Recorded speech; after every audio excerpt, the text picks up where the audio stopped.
Tāda neliela virtuvē arī no Next 125, 13,000 ir cena.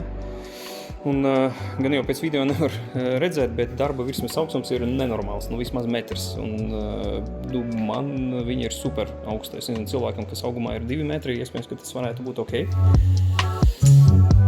Te ir trauku mazgājuma mašīna, kas ir iebūvēta cepeškrāsnes, kas it kā netiek uzskatīts par labu praksi, bet visi to tā dara. Iebūvēts leduskapis.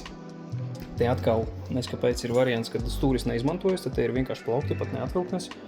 Un zem izlietnes ir vienkārši 2 varamās durvis un brīva vieta miskastēm, iespējams dzeramā ūdens filtriem.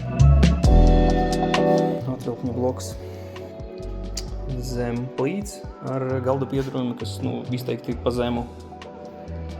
Tā kā te ir diezgan daudz jautājumu par pašu virtuves organizāciju. Izskatās labi, bet nav tas praktiskākais variants.